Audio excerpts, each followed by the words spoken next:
Hello and welcome to Python Basics, Variables, List, and Loops. This session is dedicated for absolute beginner, and you have to know by end of this session, you will be confident using Python variable. You can manipulate list and write basic for and while loops with the clear logic. Here depend that I'm gonna start from very scratch, like you have no background about Python. I will go through so many topics, starting from what exactly are variables. So you have to know, we're gonna explain it from machine learning journey perspective. So before we train model, we have to understand how data is handled inside Python using variable, list, and loop. So if you are coming from zero, don't worry. As I just said, we're gonna start from scratch.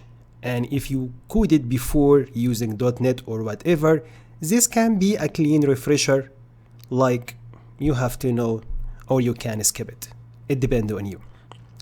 So as we know, variables are containers that store data value in your program.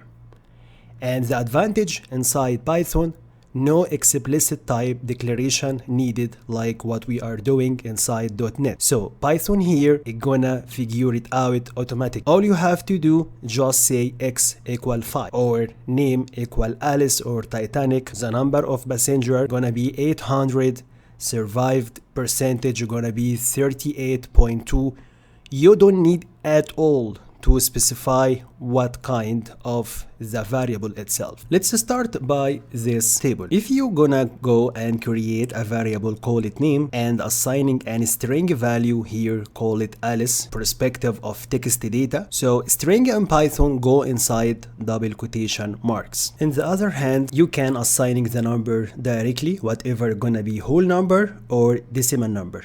You don't need to specify is it integer or float. And for the boolean, you just have to choose the value, whatever true or false.